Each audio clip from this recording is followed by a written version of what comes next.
morning to you, and you're welcome to the program. It's Good Morning Ghana, and today is the 4th of March 2024. You're welcome to the program. We thank Almighty for giving us here today to discuss the issues of the country. Let's go through the headlines of the newspapers. Pardon my voice today.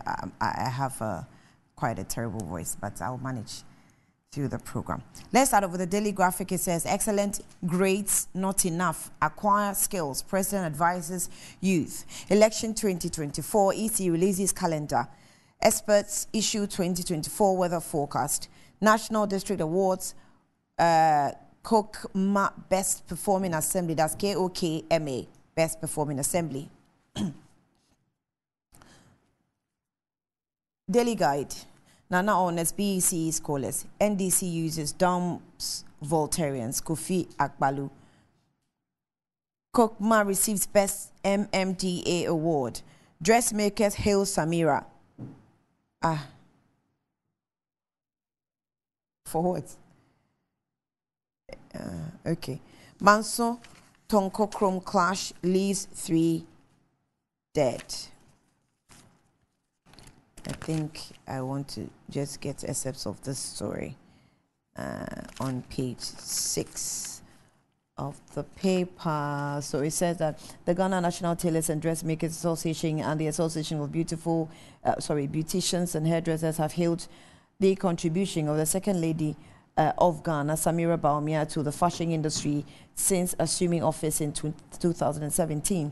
In a citation jointly presented by the leadership of the Dressmakers Association, the Ghana Association of Beauticians and Hairdressers, at the launch of the 2024 Wear Ghana Festival, they asserted that the fashion industry has seen remarkable growth since 2017. The statistics is interesting. So according to them, the Ghana Exports Promotion Authority, GEPA, valued Ghana's export revenues from the fashion industry at $43 million in 2020, a huge increase from the value of industry, which was near collapse due to the excessive importation of second-hand goods and the influx of cheap replica fabrics. The Queen Mother's Foundation, led by Nana Sewa Bonsu, Queen Mother of the Offenso Kaira, also named the Second Lady as Jabisohene Adjoa Adepa, recognizing her distinct role in promoting Ghana's culture through fashion and for promoting decency among young people. Right. Okay. Let's move on to the New Crusading Guide. It says, danger signals loom as MOF internal memo sounds alarm bells over impact of passage of LGBT plus bill. Bompieso Community Mining Scheme launched, over 5,000 direct jobs to be created. Michael Orchri, Berfi shakes Koforidua with health walk. Coronation of Girl Power Project. Asere Amache Queen Mother Laws Corporates Ghana for support. Babing praises Frema Osel Pare for compassionate leadership. Tonkokrom boils over Asanko Mines Macho Men. The top right corner. My brain, sex, and the anti-LGBT plus bill. My brain, sex, and the anti-LGBT plus bill. The Inside newspaper. Victim of police brutality dying as police administration delays compensation payment and refuses to allow family access to IGP Dampare. High taxes chasing away business from Ghana. John Owuni. Why Biden's support for Israel could cost him the election. Ahead of Independence Day celebration in Bibiani, traditional rulers descend on Ngwa Anyinma Kingdom. The Herald. Inflated dollar-CD exchange rate rot. Engulf ECG management. 80 million Ghana cedis gets missing every month. 80 million Ghana cedis gets missing every month. Another key actor in 14 million US Ajapa scandal unmasked. City launches 2024 Heritage Month celebration. Akufo-Addo might not succumb to anti-gay pressure. Tonko Krom residents clash with Asanko mine security. 3 dead. The informer World Bank blackmails Ghana, threatened to cancel loan over anti-LGBTQI plus bill. Let's be responsible. Afenyo King advises Ghanaians. Nation purse, only bonuses left. Ahead of Independence Day celebration, Zoom Lion graphic Neaton Koforidua. All hands on deck, Abuja Port charges staff.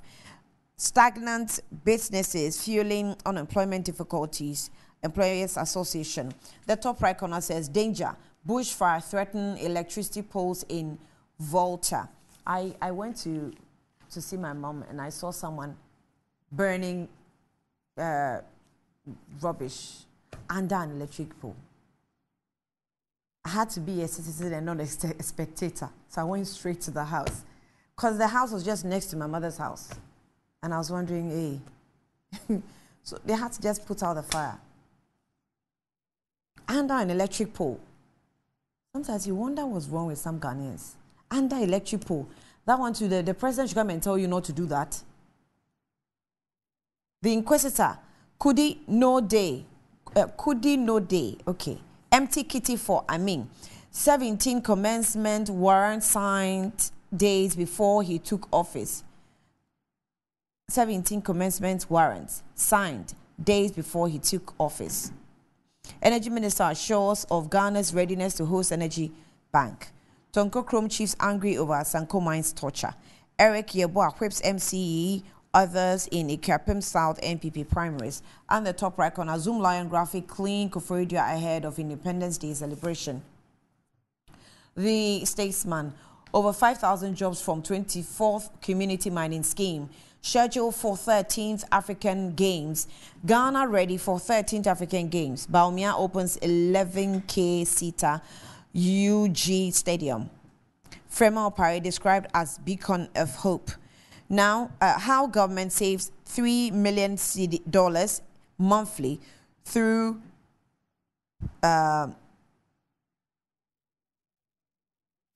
indigenization of gas industry. Okay. How government saves $3 million monthly through indigenization of Ghana gas industry. The Searchlight, the Daily Searchlight. Declaration of Wednesday, 6th March 2024 as a statutory public holiday. 1D1F Akufo-Addo to leave another financial sector debt. Kadmil Agbavleyo to go to court if President Akufo-Addo refuses to assent to anti-LGBTQ plus bill. VIP commissions Legon Stadium. Agric Minister understudies NPA's operations. The 1999 year group of the Achimota School launches a trust fund in the midst of their 25th anniversary celebration. The Ghanaian publisher. NPP polls. Ikuapem South MCE suffers humiliating defeat. Asenso Boache hits ground running, meets Japanese ambassador over road projects. 13th African Games Bawumia commissions 10,000-seater Legon Stadium. Doma East DC rally support for MP denies rifts between them. Games schedule, medals broadcast.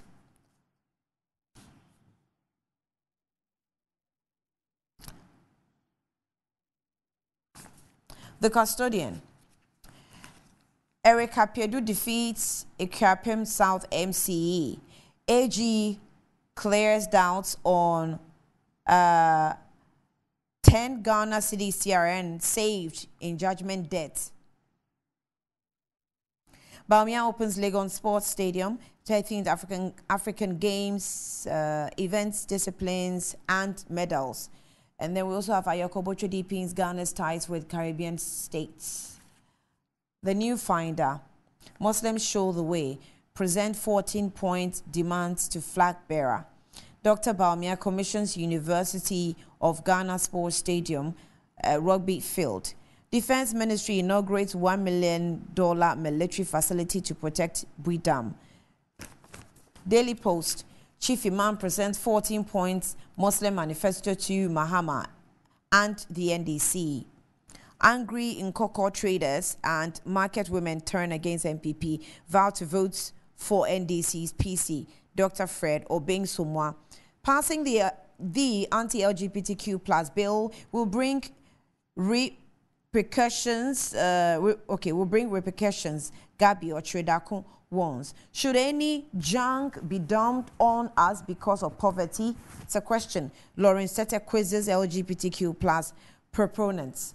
And then the top right corner, Jamestown is a mess now. The community is full of homosexuals. Reverend Lawrence Tete bemoans.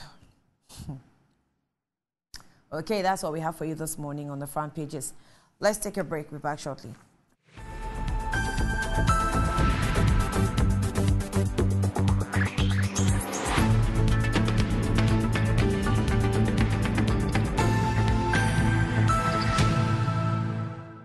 Welcome back to the program. It's Good Morning Ghana, and my guest this morning is Beatrice Annan, who is a lawyer and also a member of the NDC communications team. She's joining me in the studio. Welcome, Beatrice. Thank you. How did the Ghana month start with you? Oh, I think it started on a rather bad note. Oh. Yeah, with the president coming to say practically nothing exciting in the State of the Nation's address and the event aftermath. I just hope that with the celebration of the Ghana month, we would imbibe some spirit of patriotism in those in charge of the country, because as I speak to you, things are getting worse. I was hoping this year being an election year, things will get a bit better, so that the debate can be elevated on issues, but I think we are back to a place where we shouldn't be. So, well, happy Ghana month to everyone, but I'm very pessimistic about this year, and I hope that God will turn things around for us. Otherwise, I don't have any hope for the rest of the months left. If you don't have hope, except to say I like what your should dress. Oh, thank you. Thank you. I'm grateful. Since you're a woman, I'll do one for you. Yeah, you don't even have an option. You sure you're talking to Annie? Okay, so some of you, I think, to your surprise, will be expecting Laratu instead of the earlier name that you actually saw for a few private reasons. So Hajia will not be here, but Laratu Laratu Musa Saka will join us pretty shortly. She is actually the Deputy Executive Secretary for the Postal Courier Services Regulatory Commission and a member of the NPP communications team. So she'll join us in the studio later. She's running a little late, but we will definitely start off before she joins us later. But let me just remind you a few things from MTN that says imagine getting rewarded for doing something you already do every single day. So it sounds too good to be true, right? Well, that's exactly what Momo season is all about. There's something for everyone. Download the Momo app on the Play Store or App Store and use your Momo Pay for your day-to-day transactions. The merchants either through the QR code or merchant ID and stand a chance of winning 1,000 Ghana cedis weekly and other amazing prizes as well. So our merchants are also not left out of the reward, receive payments and win. So it says that you have to go onto the website momomerchantapplication.mtn.com.gh. Okay, momomerchantapplication.mtn.com.gh for the Momo business account, and then you Momo with your Momo Pay. It says it's a Momo season, so just Momo. Terms and conditions apply. Also, your Kelkits toothpaste is also available. It's made from strawberry flavor, and so it gives the children the attraction to just brush their teeth themselves without you going through the hassle, right? So get the Kelkits toothpaste for children between the ages of 2 and 6. 2 to 6 years, they can use this toothpaste to protect their gum and avoid or prevent cavities. Lift and Elevator says that if you want to enjoy your labor or the fruits of your labor, you want to, apply for them to come into your homes and install the elevators for you. Just in 3 days, they will make a customized elevator for you. Lift and Elevators have got you covered with the best portable American pneumatic vacuum elevators on the market. So call them on 0200-535-515, 0200-535-515. They're located at Sakumono. Lift and Elevators at elevators@gmail.com is the email, elevators@gmail.com for consultations and, of course, best solutions and easy movements. You want to contact them. Also, scientific free screening is also still on, and they say that he who has health has hope. So maybe I'm recommending that once Beatrice has health, she has hope. So that she doesn't stay hopeless throughout the month. So get to the Amen Scientific Herbal Alternative Medical Hospital and go for free screening. Those screen diseases like fertility test, prostate, stroke, diabetes, hypertension, fibroid ulcers, hepatitis B, and more. So note that medical screening is free, okay? But if you have any disease underlying or condition, you pay a token for medication. So visit them at Domain near Snit Flat down, or Klagon near Ashaman Underbridge, and all the branches across the country, or call them on 020-722-9505 or 024-422-7192 to book appointments. Amen Scientific and Alternative Medical Hospital. Allah Shafi, they say God is our healer. Okay, so let's get straight into the issues of SONA. That is the penultimate address that was given by His Excellency, the President, last week in Parliament. Which is, were you in town or you were touring? Yeah, I was in town. We had just come back a day before the SONA, so I was in town. I actually watched from home. And I think for me and many young people who were watching the President, I want to say that before I even talk about the content of the SONA, if you look at the President's body language, I think that it's not good and it does not reflect the times that we are in. The President is coming to address a nation that is in the baller status by way of our credit rating. The President is coming to address a nation that inflation is all-time high. A President is coming to address a nation that is unable to service their external debt. And the President is coming to address his colleagues who are in the age bracket of 80 years plus, whose investments have gone down the drain because of the haircut. And the President was just laughing, teasing, dabbling in irrelevant things. I think that truly and really, the President doesn't understand the mood of the country. He doesn't appreciate the excruciating levels of hardship. And it's as if, oh, let's just throw something in. It doesn't matter the accuracy. Let's just say something to excite the people, or to get the media talking about something. I think we must move away from that level of politics, that level where we don't show sensitivity to the plight of the people we lead or we seek to lead. I think the President's mood should have been very solemn, trying to tell people that I understand where we are. I am just as unhappy as you can be in your respective homes and offices. And then we can say that maybe something is being done in the background. And but do you not also consider the environment that he found himself? I mean, Parliament is a place where maybe when you're going to conduct some constitutional responsibility, the environment puts you in a certain state, it charges you. To be joking. No, I mean, don't use that word. Okay. I mean, both sides, minority, majority side, will create an environment that will sort of maybe corrupt you. I don't know. Corrupt you how? I don't know. In So such a way that suggesting the president was corrupted. Oh no, well, Quotes. Yeah, because no, you are a leader, and you'll be addressing Ghanaians through Parliament.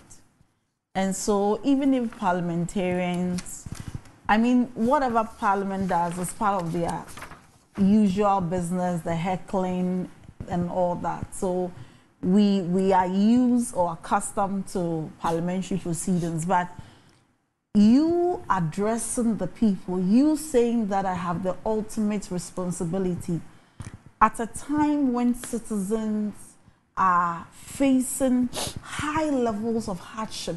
I would think that the president's address came some few days after the Ghana Statistical Service had released a report that unemployment had moved from 13.9% to 14.7%. That food inflation is also at a very high level. And the data was suggesting that more than 60% of the earnings of your citizens are used on food, not even basic needs, but food. Given that briefing, Annie, I don't think that the president should be dabbling in his personal attributes, qualities, joking as if he was talking to some kindergarten student, as if to say that, well, my bank account and that of my children are okay. We can't even appreciate what it feels like to be in need. And I think Nana should know better, because this was a man that I keep saying wore kambu. And he wore one kambu. The kambu was not even a designer one. And he went to church stations, he went to chore bars, he was eating with them. He went to many places that we would say that they constitute the have-nots in society, and said that I understand your plight. Would that same kambu? Would that same kambu? You know, after they even framed the kambu. Really? His was not sneakers, it was kambu. There's a difference between sneakers. You know, so the people you went to, who are the church drivers, at a time when fuel was 14 cedis. Today they are having to buy fuel for more than 65 cedis. And so you should understand that at the time you said that 14 cedis was so bad, then at 65, it is worse. Because the state of the nation as we have today is that for the laborers he went to speak to and say that I understand your plight, at the time, cement was 27 cedis.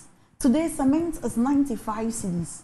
The Calipo challenge you were engaged in, many people could join you to do the Calipo challenge because Calipo was 1 cedi. Today, Calipo is 5 cedis. Sachet water is 50 pesos.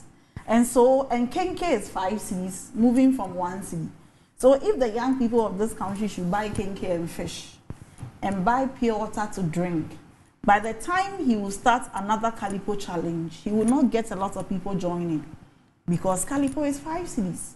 Coconut, that's when you are moving and you get so tired, you want to take coconuts, which was 50 pesos and 1 cedi. It's now 5 cedis. I hear a lot of people complain about Calipo. And I was wondering why, because it was a product that was used by the NPP to campaign. And I expected that the company would have cashed in, within that campaign period and boost their production, have more profit, and not even, increase their prices. But why are they also competing with other products that were not mentioned? And they are it's Ghana made, right? Yes, it's Ghana made. Let's say that Calipo was 1 cedi in 2020, and the company made maybe 5 million cedis profit.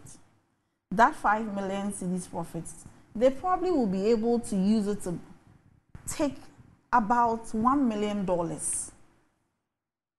at the time. Today, with that 5 million cedis, they can't even get $500,000. So the company's worth would have diminished. So maybe that's not even how businesses are run. But let's say that even if we were to use that analogy. So I'm saying that the mood of the president did not reflect a man who understands the plight of his people. The mood of the president did not show that he understands unemployment as a threat to the very survival of our nation. And for me, this is evident by one statement the president made, that all the macroeconomic indicators are moving in the right direction. You see, the entire speech, Annie, if you read it, would tell you that, one, Ghana is in the state of bankruptcy.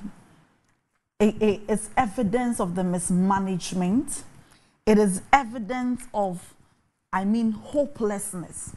And when you expect that the president will tell us something that will give us a bit of hope, the president doubled in lies.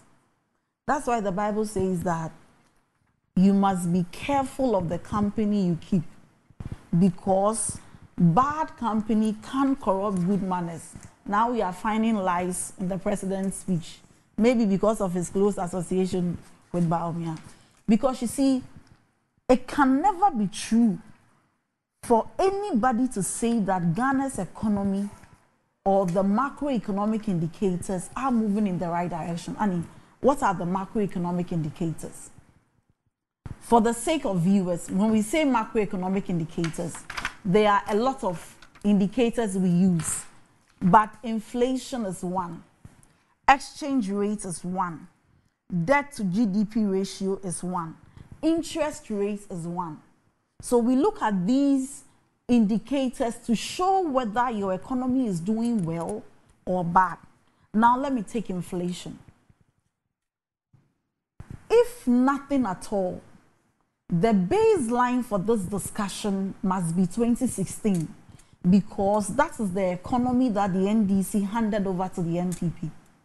At the time the NDC was handing over Ghana's economy to the NPP, and their self-acclaimed economic whiz-kid, inflation was at 15.4%.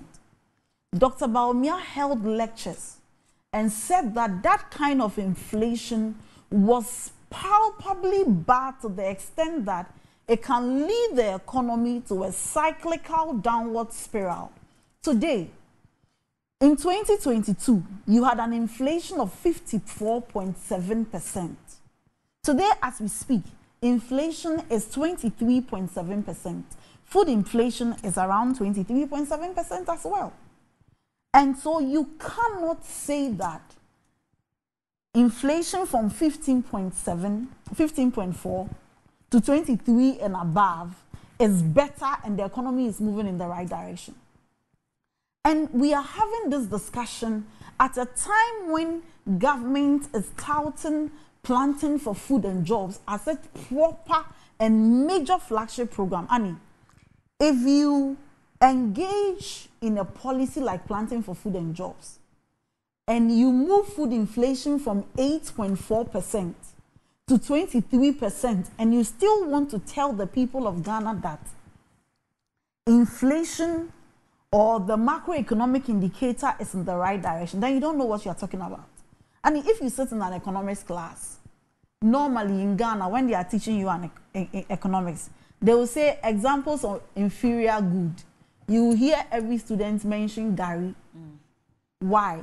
Because we believe that Gari is so cheap that whether you increase the price or you decrease it, it really doesn't affect the demand and supply. Today, no teacher of economics can teach economics and use Gari as an inferior good, because a long car of Gari is 25 cedis from 5 cedis. So if you have planting for food and jobs, and Gari, which is money, my grandmother prepares Gari. Gari, which is done in the villages, is moving from 5 cedis for Olonka to 25 cedis, then you cannot say that your macroeconomic indicators are moving in the right direction. Again, exchange rate, another macroeconomic indicator. This is a government that tagged President John Mahama as incompetent. They said that how on earth can we buy dollar for 3 cedi 80 pesos in 2015. Just last week, I shared Akosia Menu's post when she said that how on earth is 12 pounds 60 cedis. It means at the time the pounds was around 5 cedis. They just couldn't believe it. Today, the dollar to cedi is 13.2 pesos. 13 cedis, 20 pesos. If you happen to do online transaction, you'll be paying like 13.5. So how is it that the president can convince us that the exchange rate is in the right direction? Interest rates, at the time they were, saying President Mahama is incompetent, they were booking lectures and doing when the fundamentals are weak, the exchange rate will expose you. What was the interest rate? It was 25%. Admittedly, it was high. Today, we are doing 35 to 40%. What business would you be doing in Ghana that if you take a loan, you'll be able to meet the interest rate of 35 to 40% and even make profit? So when the president tells us that the economy and the macroeconomic indicators are in the right direction, Nana Addo certainly doesn't know what he's talking about. And Nani, the most painful part is that we are all here working. And we are all not living the life we want to live. We are trying our best to save. We are saving for the future. We are trying to put monies away. Even the small money you get, you do calculation and put some away. And you will work for you to be 60. Like our mothers, our fathers, our grandparents who have worked and they have to live on their investment, their pension fund. For the first time in the history of our country, their cash has been taken away. My friend's father died because the coupon, you know what happened to him? He had invested in Black Shield, the Gold Coast. He had in excess of over 500,000 cedis. Then when they collapsed the banking sectors, they gave him 50,000 cedis out of the 500 cedis cash and told him, out of the 500,000 cedis, and told him that use the 450,000 to buy government bond. We will pay you in 2022. And then when 2022 came, they said that money they cannot pay. And so my friend's father, who had worked, who had kept all his per diem in the fund, anytime he traveled, he said he will not buy things for himself. He will keep the per diem as part of the pensions fund, will contribute, even bought government bonds and other things. He died on a bed as a pauper. That is the state of our nation today. The people who have worked hard, invested their monies, cannot have access to their monies, their own rightful monies that they have invested, because the president cousin benefited so much from borrowing and we are where we are. And if you have to come and address the state of the nation to the family of this person who died, you are telling them that the macroeconomic indicators are in the right direction. Who did this to us as a nation? Today, as we speak, the NPP itself has a research. National security has a research. Everything is showing that unemployment is a threat to the peace and security of this nation. That even for voters, unemployment is #1 and corruption is #2. The reasons why people will vote in the next election. When the president addressed the nation, he never mentioned a single thing about what government was doing to provide employment. But maybe he is going out, so he doesn't really care whatever indicators are showing for the next election. Yes, it's okay if he doesn't care. Because those are the top two. It's okay if he doesn't care. Because we haven't, for me, I haven't even ever thought that he cared. Oh, okay. But what I'm saying is that if you didn't care, then let us know that you don't care. But do not come and tell us that the economy and our lives are in the right direction. And the very indicators that we use to measure whether or not we are in the right direction is actually showing we are in the wrong direction. Because you see, in 2016, when the NPP funded its own party people to form the Graduate Unemployed Association or whatever group they had, unemployment was 8%. Even that, the NDC government was committed to providing many avenues to make sure that we provide sustainable development for jobs for people. The president said that it was so bad and that when he came, or anytime he was made president, try me and see, unemployment to be a thing of the past. Today, as we speak, unemployment is 14.7%. That figure is not good. But do you know that youth unemployment is 30%? And so 30% of the young people in this country do not know how it feels like to wake up in the morning, dress up with the hope of going to a certain office. They don't know how it feels like. 4.5 million people in this country are outside the labor force. They've given up on ever looking for a job or ever having the hope that things will work out. Just yesterday, I saw that TV3 had published that 8.4 million Ghanaians have gone once a day without food. It's a very terrifying situation that people are not fasting, that people are not members of the cathedral. What was the previous statistics on that? Maybe 2016 compared to the current statistics. I don't have that statistics. Okay. But 8.4 million people, 800,000 people have been pushed down the poverty line under this government. When we say over 800,000 people have been pushed down, do you know what it means? It doesn't mean that this 800,000 people are poor. It means that in the past, they were not counted as people who were poor. So even if the poverty rate increased to about 15%, they were not part. These are, in addition to what we have, over 800,000 people more who prior to this government coming into power were not considered poor, have become poor by reason of this government. And so if you have all these things happen, you will hear, Laura too will come. She will come and say, the government has done NAPCO. The government has done one district, one factory. The government has done USTART. We have provided 2.1 million jobs for people.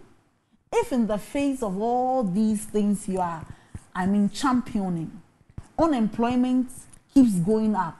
The number of people who cannot have access to 3 square meals a day keeps going up. The number of young people who have given up on looking for jobs, 4.5 million people, and you are still telling us that something is right, then all is not well with us.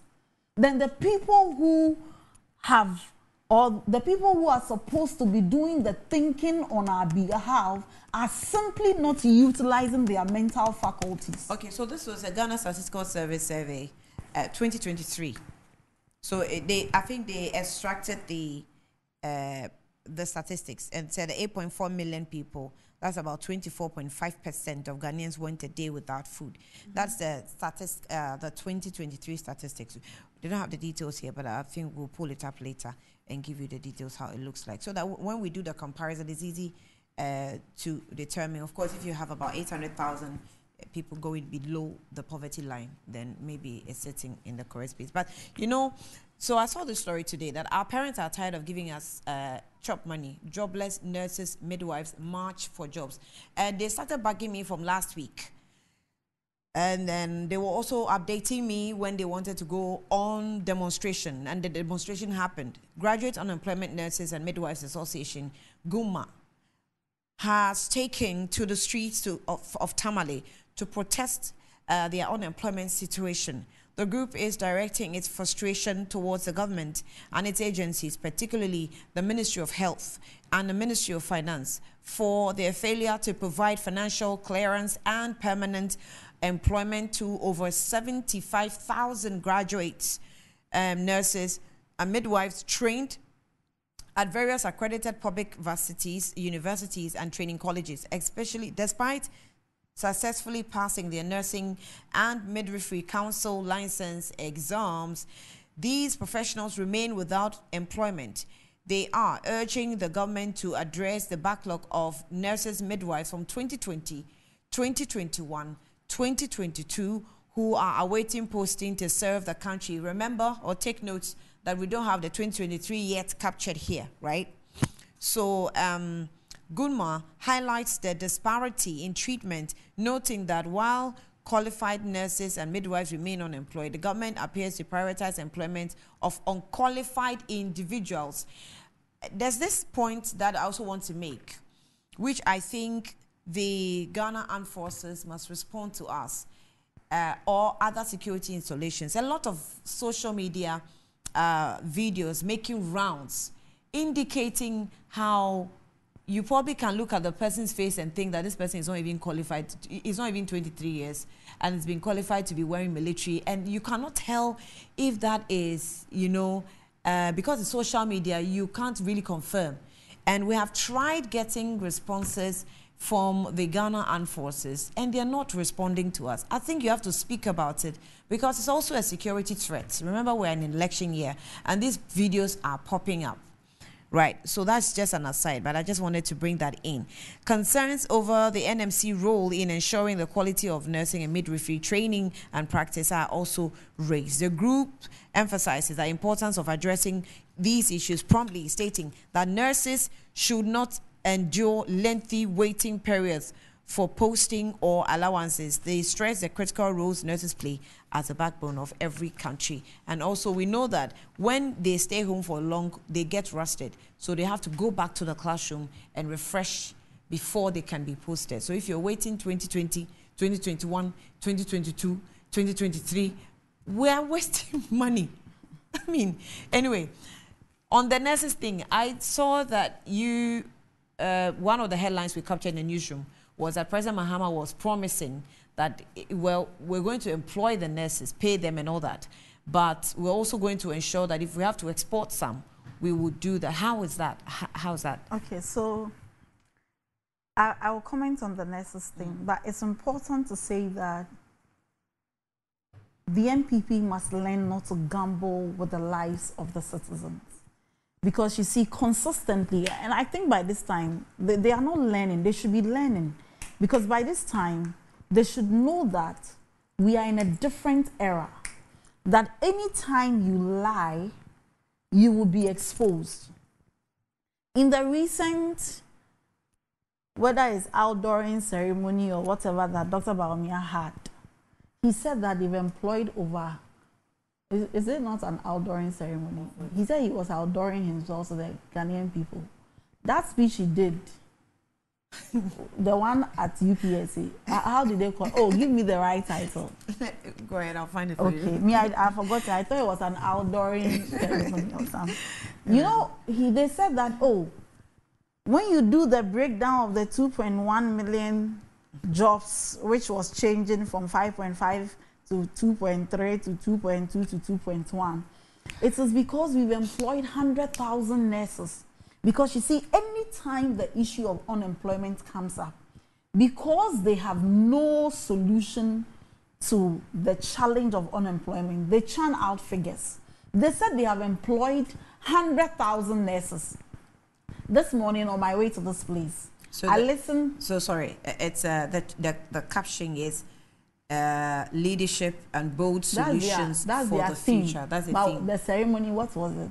The vision, his vision. His vision is not Ghana. the ceremony. The ceremony was either outdooring, campaign launch, something. You want to give it a caption. They didn't give it a caption. Okay, vision. Yes. Okay, I mean, they just stated that the vice president was going to, you know, present as a presidential candidate, yes, he was going to present his vision. So maybe you want to see it as outdooring because that was his first address after he was elected. Oh, but he hasn't been speaking about the economy and a lot of things. So that maybe that's his first address after he ran away from the economy. But the point I'm making is that consistently the NPP must know that when you lie, you'll be exposed.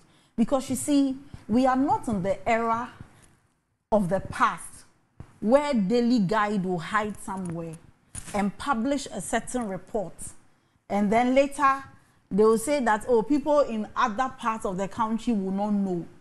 These days, we get the budget right on our phone when it is read. The ministry's reports are there. We easily get it. So the moment you lie, we will catch you. I listened to City FM this morning, and they said that the backlog of the nurses that we have is about 75,000 who have not been employed. And they say that, oh, we've employed 100,000. How many nurses have been trained in the past 7 years since they came into power? But it shows you the duplicity and complicity. The NPP believes that, you know what, do not do the right thing. Invest in PR and propaganda. With time, just challenge people and say, it's not true, it's not true, we'll get there. When the NPP realized that we are getting a lot of nurses graduating, and if you're a nurse, please listen to me well.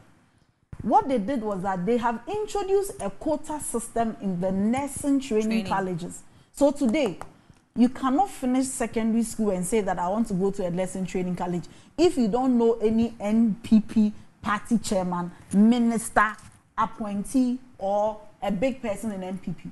Everything is being done. Somebody will call you and say, oh, please, can you talk to somebody in NPP? I want to buy nursing forms. If I don't know anybody, they will not pick me. Even if the person's results show that the person is qualified. Why? Because they use the nursing trainee allowance as a campaign message.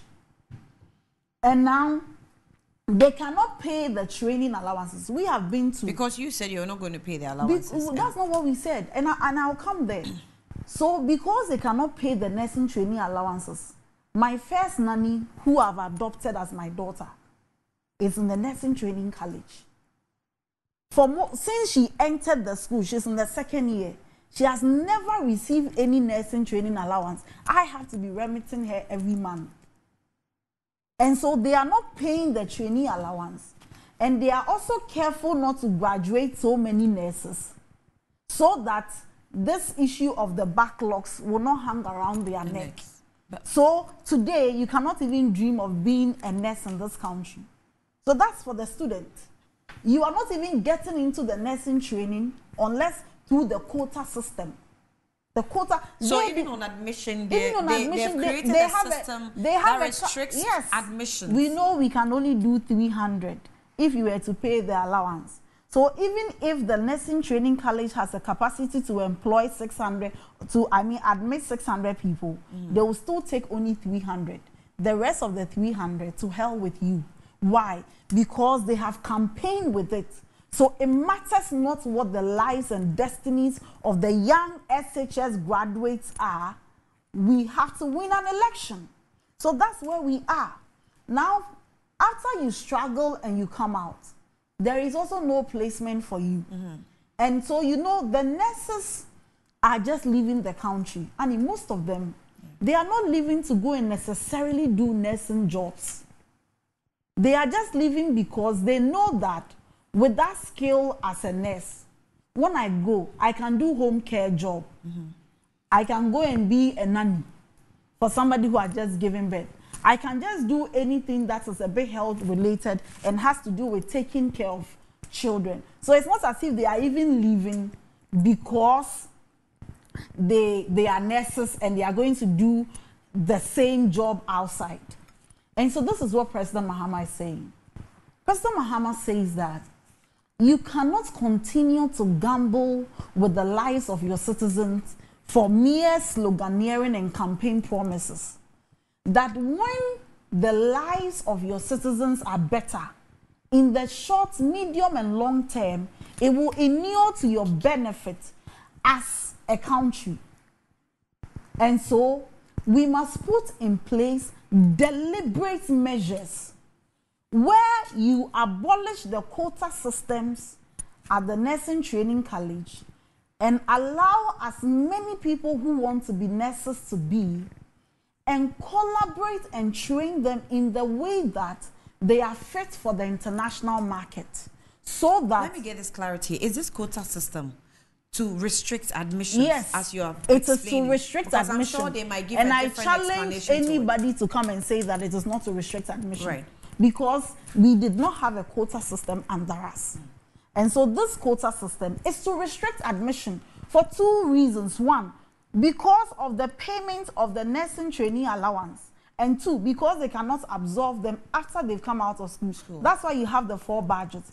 And it fits into the president's agenda of no plan for employment. And so President Mahama is saying that we need to move away from this menace, that society evolves, educational system evolves, and we are also in the global space. Let not our nurses leave the country because they want to live. Let it be that we have a deliberate policy in place that every year for Ghana, we train these number of nurses. This is the number we absorb, and so we employ the ones that we employ, not because people don't have jobs, they will leave the country. So those who want to be employed, then you put in place system to now export. So when they go, there is a timeline.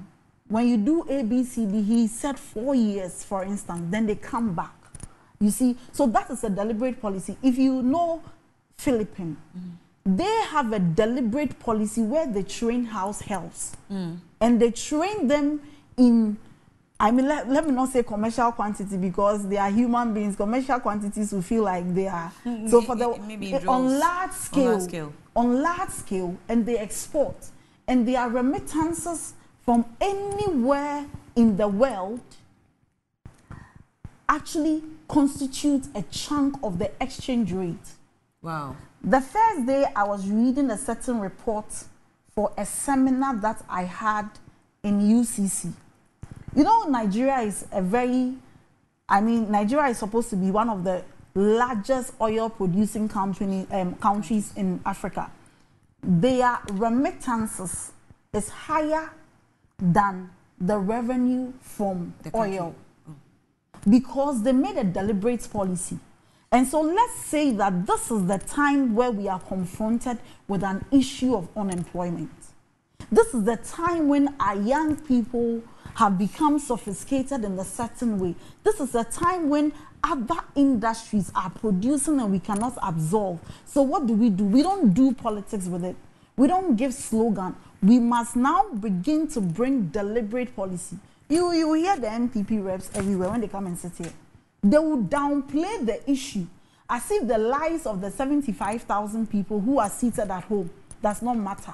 Because why? They have employment. They probably do not know how it feels like to wake up, to have a child, maybe as a single mother, and the child looking you in the face, and there is no money for you to buy food for the child. You can live with hunger. I don't think they know. I don't think there are 8.4 million people who could not eat a whole day or cannot go. I don't think any of the MPP appointees are part. How would they know? Yeah. Maybe they know by knowledge, but they don't know by experience. Because if they did... Yeah, I'm just thinking maybe financially... No. They appear sound to you today. If they did. But yesterday was a different day. They felt it probably before coming into office where resources then they are forgotten. Then they are suffering from selective amnesia. They've forgotten. They can't even remember what it is. Because you see, there is so much you can do and there must be limitations to the politics. Where the thing is bad, let's admit that it is bad. And this is one of the situations. The government did politics with the nursing trainee. The government, you know, this government, they are not amenable to anything review. Because by this time, the government should have been calling stakeholders, saying that we are confronted with people staying at home, not having access to nursing training college. We are confronted with 75,000 people graduating. We don't have employment for them. What do you think we can do? But no, they just have to say it in their face that, oh, we will do this, we will do that. It matters not your lives. For government, all of us are statistics. As long as they use us for the statistics, it's okay. And so that is the issue of employment. And one thing that was also missing in the State of the Nation's address, and do you know, is corruption. Yeah. The president didn't mention the word corruption. Yeah. Then I said, hey. Why? Or I'm lying. So I took the and I was doing word search. Then line by line. You know me, I want evidence. So the president didn't mention corruption. Why? A man who said, I am coming to use the Yonas principle. But why? What have you seen? You haven't seen the corruption perception index. Perception index? Yes. I've seen. And you haven't seen the Auditor General's report. I've seen. You haven't seen I've seen that we have stagnated for 3 consecutive years or 4 consecutive years. You haven't seen the Auditor General's report. I've seen that. That over 60 billion cedis have been lost to corruption. Yeah, and you think the president shouldn't say anything about it? Maybe he hasn't seen it. He hasn't seen it out. Then what kind of president would he be? I don't know. And you don't set the president out for ridicule. I don't think the president would say he hasn't seen it. Please don't set the president out. But if he sees it as important, why wouldn't he mention it? It shows you how indifferent the president is to the development of our nation. It tells you that for Nanado's daughters are now beneficiaries. And when I say, they say, don't say it. Nanado's baby mama is also a beneficiary. The person who was understanding the plight, today the daughters are okay. In fact, some of his cousins, they have even retired from local politics. They are now doing international politics. They don't do local. These are local politics where every day we are hungry, we don't have money for basic things. They are stopped. They now talk about Benz, the invention of Benz, Guyana things. They hold international CEO. They are tired of the Ghanaian plight. Nanado, who said that at my age, I'm too old to steal your money. Today, the assassin. You know Asase? Land. Asase royalties. Land. No. Asase royalties, which metamorphosed into Asase royalty. I don't know whether it's a brother company to Asase FM, but which later metamorphosed into a Japan. Nanado took $12 million of our resources and paid it to family and friends, Ace and Kuma and the rest. Today, all those neutral voices, of course, if I receive that legal fees, I'll see no wrong, I'll do no wrong, because all of a sudden I'll forget the plight of the Ghanaians. Today, where are they? All the neutral voices, because they are beneficiaries of a corrupt system, they can no longer find their voices. The biggest corruption scandal to have hit this nation, where we lost over $2 billion, was caused by Bawumia, who fraudulently changed a bank guarantee to an insurance guarantee. And today, the crisis we are having in the energy sector is because of the PDS scandal. An asset over 20 billion was just given to friends and cronies. And one of Nanado's cousins is caught on tape sharing the assets like he's sharing tomatoes on the market. You take 17%. If you can't take 17%, then the deal is off. You take 15%. The finance minister himself, now who is the finance minister in charge of international finance? That tape is still an allegation. But that I say it's proven. Have I mentioned anybody's name? I know what I'm saying. In law, if somebody says something and you think it's about you, you have to come and prove that the tape is me. I'm a lawyer. I know what I'm saying, so don't worry. I know what I'm saying. You know, the finance minister, who is Nanado's cousin, is on record to have said that he benefited 159 million cedis from our borrowing. I mean, if you have 159 cedis in your 159 million cedis in your account, would you be a host of Good Morning Ghana? Would you care what happens to us as your one upon the time panelists and friends? Would you even know what it feels like when children are sitting on the floor? Certainly not. And that is the state of the nation that we have. But Annie, in concluding, let me say that the MPP in 7 years, together with their leaders, have shown that they do not have the country at heart. Because for the first time in the history, you know, take the 2016 State of the Nation's address. Normally, this is the last time the president will be addressing the nation as a president. Yeah. The following year, he will not do that as president. And so this is the last time. Take the 2016 State of the Nation's address, and you will realize that from health, agriculture, energy, transportation, water, ICT, everything that the government, and you can take that of President Kufuor, everything that the government has done, the president will present it as the handing over that this is where, for the time you've given me, where we are. And my last address to you as a president, this is what we have achieved. And so if anybody wants to know the achievements of the NDC, just take the 2016 State of the Nation's address and the budget. But this is the first time the president is telling us that, you know what, if you want to know what I have done in every area, go and use money to buy a smartphone if you don't have a smartphone. Finally, when you buy the phone, buy data. And wait for Dr. Bawumia to launch a certain performance, is it performance tracker or what? Performance tracker. After their delivery tracker failed, now you should wait for a performance tracker. How did it fail? Where is it? Please show me. Do you have a copy of the tracker, the delivery tracker? Do you have it? I have to check. You have to log on. No. You have to log on to log on. You go ahead. I'll log on. Log on. When we go for break, I'll try. Now he's saying that for you to know my achievements in health, for you to know my achievements in energy, for you to know my achievements in transportation, please get the delivery tracker we are, or it's performance tracker. It's now confusing. Yeah, the performance tracker is yet to be established. So we have to wait. Yes. For us to know the state of the nation. Yes. Such a joke. Anytime there is a new law, the MPP has introduced it. Because I can tell you, Annie, that the state of the nation as we had it in 2016 was that in the area of health, when President Mahama was leaving, he left us with e-health. He left us with UGMC.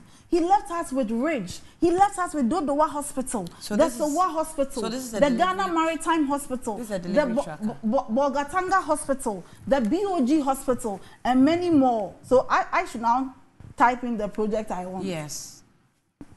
You this morning, you want to set up the government for radical. I'm telling you. I should now set in. How do I know which project is? So you type in. It has filter project, broad category, target structure, region, district, status, apply. Before I will know the project. Yes, and then you have. It's not as if the project is there. So when I'm even scrolling, I'll you just see. No, you have to type in, and then it will come up. Once it's there, you type in, it will come up. It's the joke. So I'm telling you that in the area of health, we could tell you the numerous hospitals we had completed, those who were under completion and yet to be commissioned. In the area of energy, we could tell you that the state of the nation as we are living is that President Mahama had added over 2,000 megawatts to the national generation capacity. And we will name it the Asogli Phase 2, the AXA Energy, the Ameri Innovation, which the president said he was misled, the Car Power, AXA. We can tell you that we connected more than 2,000 communities to the national grid.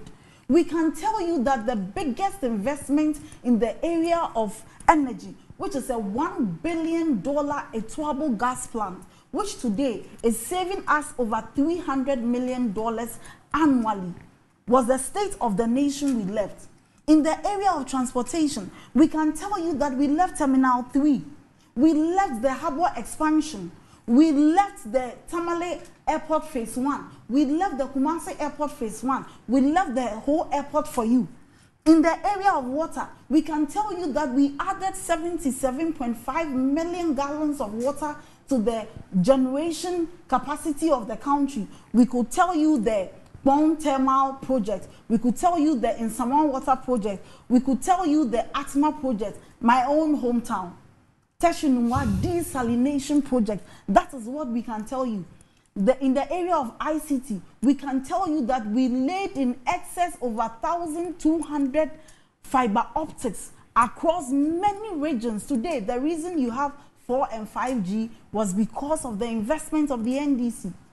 The question we are asking our friends in the MPP is that what is the state of the nation? Is the nation better than the NDC handed over to you? Or it is worse? And today, the verdict is with the people. The people watching us can tell whether their lives are better off or worse off. We cannot afford 3 square meals. People, things are so expensive. Things are so expensive that the president has the temerity to look us in the face and say that the exchange rate is better. Did we go or did we come, as we say in our local parliament? Right. So this is what I have done with the delivery tracker. Just in case you also want to check on the delivery tracker, I think you should Google. I'm sure it will come up on your phone. Delivery tracker.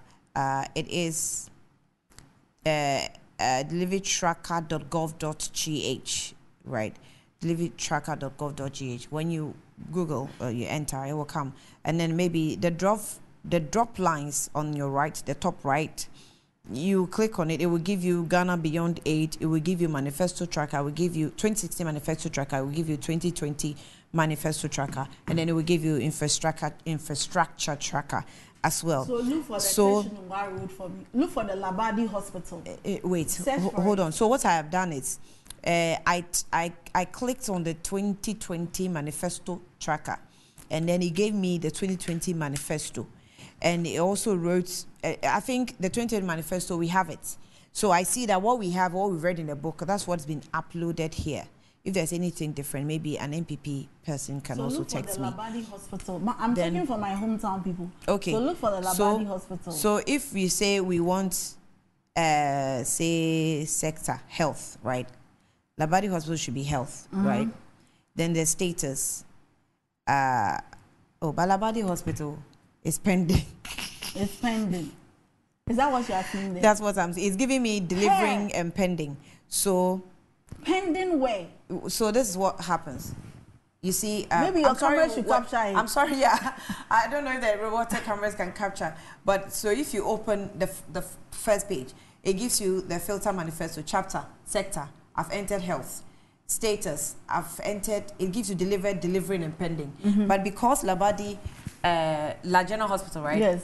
So because Labadi La General Hospital is in the state it is today, I rather enter pending. No. Then, you have gone onto a portal. You are looking for, they said it's a delivery tracker.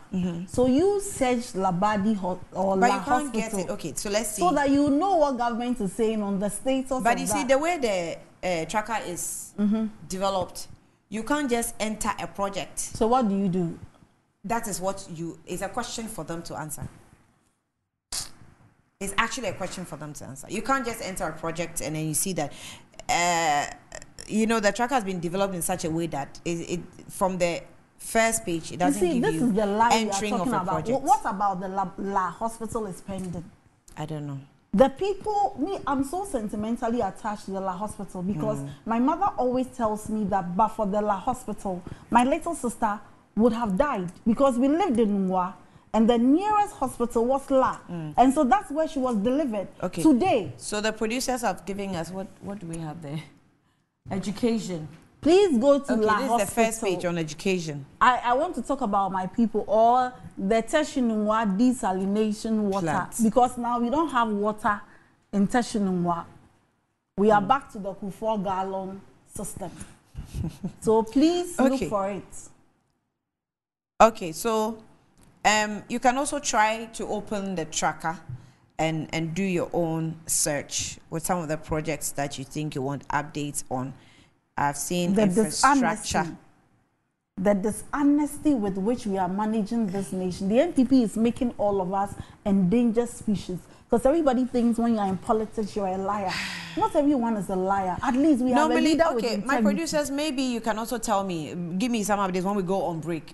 But because sometimes when you mention infrastructure, so I've actually entered infrastructure, and what I see is the total is 17,995, completed 9,345, ongoing is 8,650.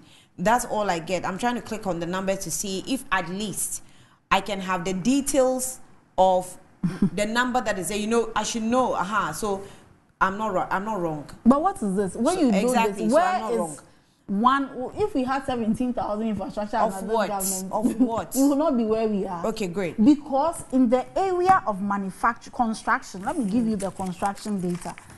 The construction, whereas the NDC was doing 8.4 in 2016, this government is doing -5. Do you know what it means? They are practically not building anything. Their own data. This is from the 2024 budget. What is infrastructure? What does -5 mean in infrastructure? No, it's construction. It means, what does it mean? It means that you are not doing anything, so you even have deficits. So they are in infrastructure. Yes. What measurement in construction? Yes. So, for instance, let me give you a typical example. The government says that they will construct Agenda 111. Right. As we speak, the Agenda 111 site, at least that's which are ranking visited, none is under construction. And so construction is not happening. So if construction is not happening, at the end of the year, they will tabulate it and see your growth. Yeah. So where you don't grow, you may record the negatives. Growth. Okay. You get it? Because normally you have a baseline. Okay. Here, you have a construction industry that is growing at -5, which means you are not doing anything. Okay, the growth of the industry. Yes. Okay. The construction industry here, they are doing -0.41. Before manufacturing negative, they are into the negative zone. Okay. So how is it that you have 17,000? 17,000. Then you state 1, Nanado's hometown, the road to the cemetery. At least that we know has been constructed. So when you put it down, we can fact check. You don't just, maybe when Laura to come, she will help us on how to get these. You don't just put figures there. Correct. Because the last time they put 2.1 million jobs there, we exposed them. And this reminds me, let me say this last one. The president said that they have a data that 600,000 people are on the SNIT record. Yeah. Charlie, the president should not build a cathedral again. Because God doesn't look at buildings. God looks at the heart of man. At least from the little scriptures I know. And God says that a lying tongue does not have a place in heaven. At least in Ghana, we know those who will make it and those who will not make it. If the cathedral is a lying tongue. The SNIT boss, who is supposed to be the one who supplies the data, when he appeared before the Public Accounts Committee, said that 71,000 people are those. So where did the president get the 600,000? When Lorato comes, she will tell us. Please note that one down. Because the last time she was here, she said that they had built a secondary school in Larabanga. Yeah. I went to Larabanga and there was no secondary school there. Please note that. What did you see? What structure did you see? I didn't see any secondary school. I saw houses. But did you see any school, any form of a school? Yes, I saw like a primary school, like a 6-unit. So I asked the community people. In fact, I didn't even follow the campaign team. So I went to the communities and I asked them, please, I'm told there is an Islamic secondary school here where for 2 people, they were laughing at me. Another person, they said, no, then maybe I'm not at the right way. So she should come and give us the direction. I'll go back there. I'm going back there on 8th. So when she comes, put it down, she should come and give us where the second. Now we will fact check them. Those days where they will give stories to Daily Guide and those places, they are past. Now you speak, we expose the lie. Okay. Shabu shabu. So we're still going through, you know, the tracker, and I have seen statistics, project and gallery drop boxes, and all those drop boxes, when I click on them, nothing really comes. So I maybe we need some more help, you know, in scanning through this particular tracker so that we can also track, right? You're still watching Good Morning Ghana. Let's go for a break. Larata is quite extremely late, but I'm sure she'll join us pretty shortly. But let's take a breather. I'll be back shortly and discuss some more. I've had some messages as well. I'll read them after the break.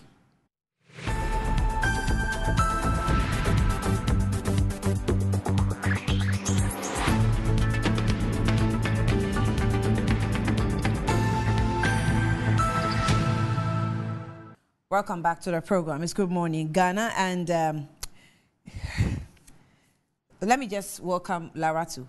Rather late, but better late than never. Laratu, thank you. Apologies for the inconvenience.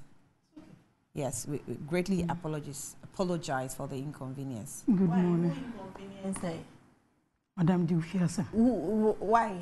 Why you apologize? I also have an interest. Laratu, I like your pen. I want to cut Honey, this you video gave me this pen. It's a Good Morning Ghana pen, so you will like it.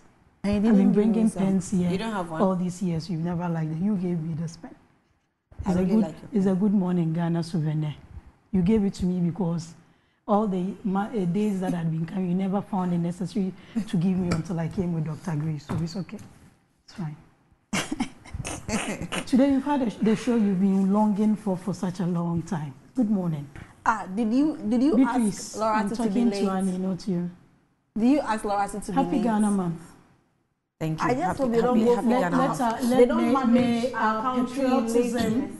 May our patriotism be shown in our deeds and what we wear this by month. coming on show and Be seen in what we wear and what we say. yeah, like the on spectacles set. and earrings. Yeah. The spectacles and the eye wash Honey. is made in Ghana. So, So a quick one. If you want to know what wealth means to you, and you want to live like a tycoon, remember who's got the mullah got the power. So Ghana's lottery, newest lottery game draws live on Adum FM and Adum TV rather at 9 a.m., 12 p.m. and 6 p.m. daily. So pick up your phones and tablets and computers and download the Game Park games on your Play Store. You can also play on the website at www.gameparkgames.com or by dialing *946# on all networks. So choose from the numbers from 0 to 9, and it's easy to play, easy to win. Nobody beats our odds in Ghana. Game Park Games, more mullah, more power. We say it is regulated by the Gaming Commission and not for persons under 18. Betway Cash Out says Ayesoko and their Kosomo dam is big, but Betway Cash is bigger. And Betway is giving you more control over every thrilling bet you place. Enjoy the biggest and most reliable cash out Ghana on the Betway Cash Out any hustle. Sign up today on betway.com.ga. Terms and conditions apply, not under persons under 18, regulated by the Gaming Commission as well. Kel Charcoal toothpaste is also available on the market, and for parents who used to brush their teeth with a peduncle of the plantain, now is made mixed with charcoal.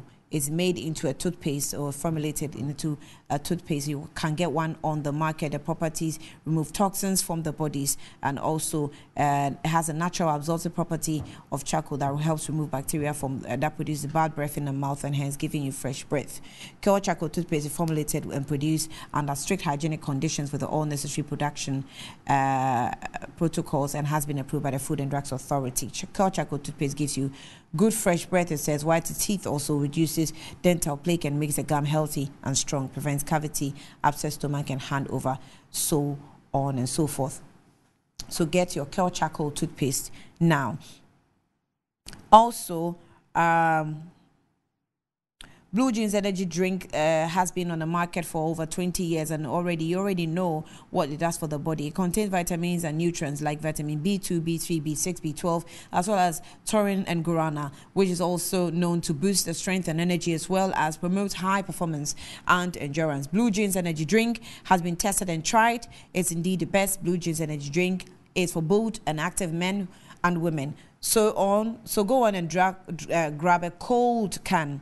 Empower your day. For bulk purchase, contact the Budget Cash and Carry Limited on 0208128190 or 0550-010000.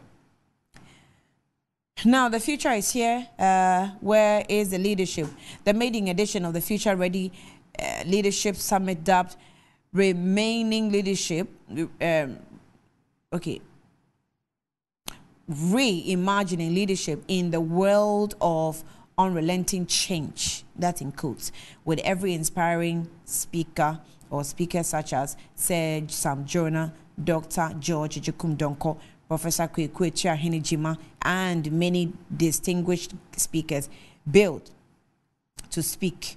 The summit will come off on the 13th of March 2024 at the Mövenpick Ambassador Hotel, 8 a.m. So for the tickets of the event, kindly contact 0206 349 147 or 0244 202 949. You want to go and be a part of this leadership summit. Dr. Asa Asante is saying that Ghana is suffering from leadership crisis, and that is true. That is true. For leadership crisis, I think the whole African continent is suffering from leadership crisis. But let me read this message before Laura to come in. Good morning, Annie. Has Dr. Bawumia not been able to speak against the LGBTQ plus debate in any of his public lectures? I want to know how prepared Metro TV is for the official commissioning of the National Cathedral on the 6th of March 2024. The MPP is completed a complete waste of time and resources. John Mahama is truthful, honest, and against LGBTQ+. Musa from Nima. Evans Dinko Garu says that good morning, and Laratu cannot be early because the MPP fake delivery tracker was given to her on Friday with thematic areas to talk about. Nothing impressive. It's really there to show. We are waiting for her to show us where the Islamic SHS in the Karibunga is. Is it Karibunga? Larabanga. So which one is Karibunga? You two, you're lying. You two, you're lying. It's Larabanga, yeah. So Annie, good morning. The state of Ghana is in serious trouble because of the mismanagement of Akufo-Addo and the NPP government. So please, Ghanaians, reject them in the December polls from Alhaji Haruna, from Ashaiman. Ambassador Sambi Piale says, okay, Akufo-Addo is not hearing or seeing corruption. So Bawumia, is it because of what I said? So Bawumia is also not seeing or hearing about LGBTQ++++. Lie, he must tell us his position on LGBTQ+, even if digitized. Chumbuafo says that, good morning, Annie. Nanabia, please, given that I am unemployed and employable under my family government, can you direct me as to how I can enroll in the nursing training when I finish? Can I be exported? Some of the family members who are retired from local politics are now blaming side chicks for the state of broken down values in our country. Side chicks are money, huno. Okay, side chicks and huno money. Can I say no? You can't say that one. That one. So he sends me a screenshot of Gabi Ochidaku. He says that values should not be premised on hypocrisy. That is, I suspect, ungodly. The biggest threat to family values in our society is caused by side chicks and side dudes. They break homes, and family values cannot survive in broken homes. But our MPs don't care, do they? And this post was when? Last editors. Okay, I won't see the year. Okay, I think it was cut off. I'm not seeing the year when it was posted. Okay, but that's now. Hobson Adoya has sent a message. Hobson, good morning to you. Thank you for your message. I think I can read it out. But Dr. Antoinette says that this is ridiculous. Okay.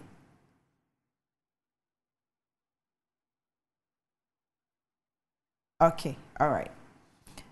All right, I get your points. We'll discuss this later. I can't read it on the show. Good morning, Annie. Why did you and Beatrice finish the MPP on the subject matter nurses unemployment and the Ghana Armed Forces recruitment conundrum? Beatrice has been fantastic as usual. Tell Hajia she should not worry. God himself will make a way where there seems to be no way. Honorable Timothy Atabuade sent that in. How can a young lady with these grades not get admission to UHAS to do nursing? The lady is home crying every day. Why should this happen? And the grades are social studies B3, English language B3, mathematics A1, integrated science A1, economics B2, geography A1, government A1, Ewe or ever B3. And these are so good, excellent, and she can't get admission into UHAS. Fred Avagnon sent this in. Musa Abato says that President Akufo-Addo has read the state of the family and friends and not the state of the nation because he failed to touch what's really happening in the country. SONA is supposed to give accurate picture of what Ghanaians are going through. To make matters worse, President peddled untrue state of doomsday and sought to trivialize the issue. Just yesterday, we slept in darkness. If you play propaganda with doomsday, Parliament House will expose you. And the irony is how the Deputy Finance Minister was on the floor and and the power went off. Okay, let me allow, for time's sake, let me allow Laura to, when I have some more time, I'll read the rest of the messages. Laura too, you're welcome again. You're welcome Thank again. You, Annie. Right. Good morning to our Good morning viewers. to you. Yeah. So we're discussing SONA. Yeah, we're discussing SONA. A few issues came up. What is, I think, very instrumental is the missing out on corruption mentions and unemployment mentions, which is the key problem of this country. We know how much corruption is taken from our coffers every year as a country, and we know how unemployment has become a security threat for us. And some of the statistics mentioned by the president also seem to be a bit problematic. People are criticizing that the president did not speak the truth to power and to the nation. Annie, we all live in this country, and we all know what is happening. We come from various parts of this country, and there are lots of issues that every individual or every citizen in this country would have wished that His Excellency the President had mentioned. I come from a region. There are issues in the region that I wish would have made it into the SONA. But it's not everything that can be mentioned. So I beg to differ in that regard. Let me address the bit about Beatrice saying that His Excellency the President lied. And listening to Beatrice on my way here, I felt really sad as a relatively young politician, and she as a burdened politician equally, to go on the tangent that she went. We need to be able to acknowledge what the facts are as against propaganda when we sit on sets like that, and not underestimate the intelligence of the people who listen to us. If inflation in our difficult situation, which nobody has shied away from or ignored, including His Excellency the President, was 54% at a point, and it's now at 23%. Is it heading in the right direction or the wrong direction? Is it an improvement or a decline? They are quick to come out, and when you call out their flag bearer for speaking on truth or for saying things that they are quick to come out and say he spoke in a context. And these same people cannot decipher the context in which His Excellency the President was speaking.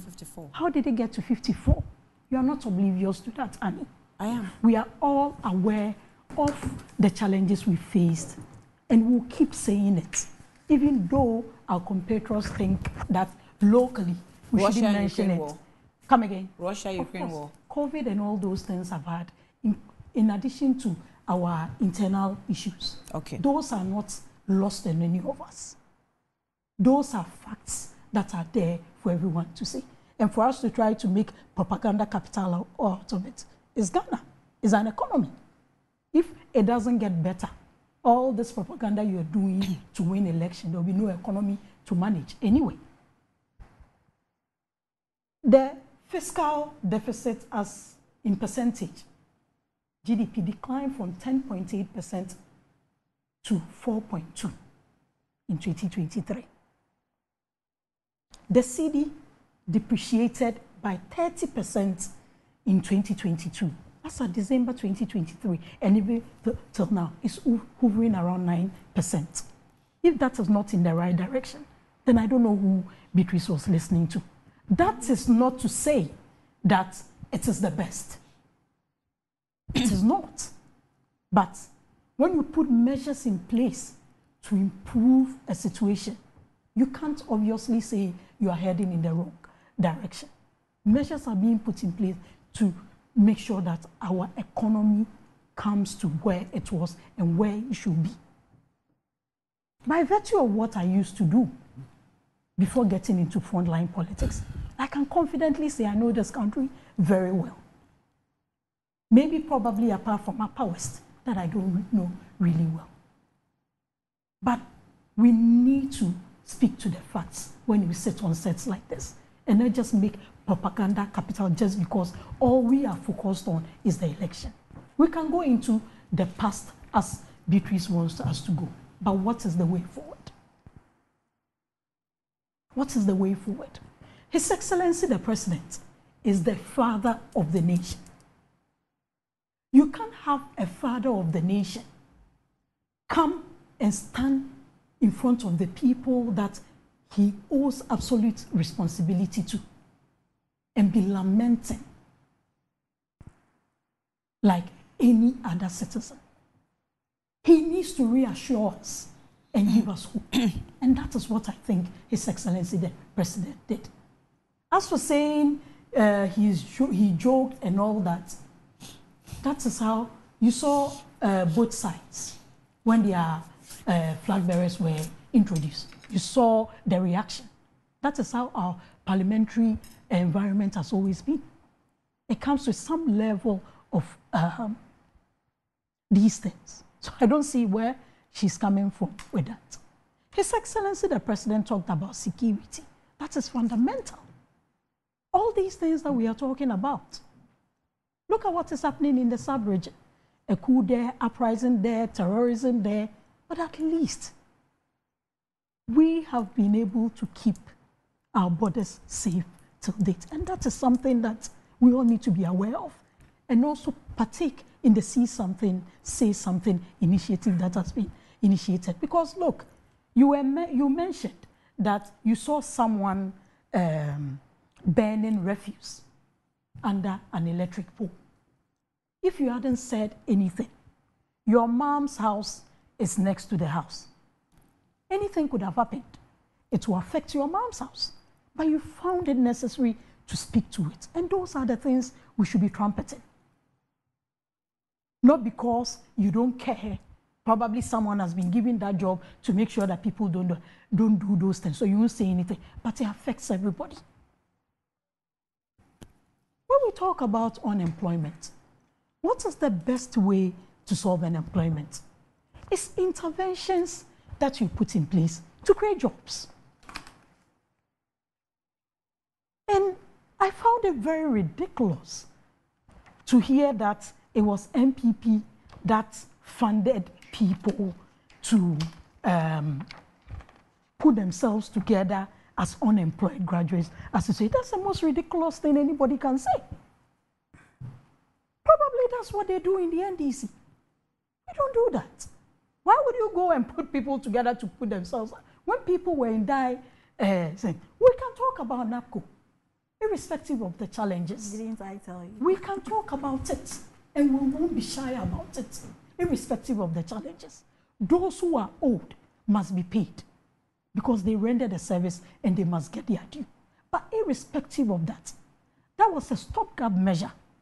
To train people. To train people. So do we want to say that... Was NAPCO employment? Was it permanent employment? Over the years, it was a stopgap measure of some jobs. To also add on to the capacity of... Within what period? It was within everyone was on a model of, I think, 2-3 year model. Well, I think it was a 2 year model. So they were given training and were put in areas that they can build on the job experience, because most of the time, but what was the system put in place to ensure that whatever they learned from the modules will provide permanent employment for them? Did we have a system of that nature? If you remember, there were some that were put in the health sector and absorbed by the sector.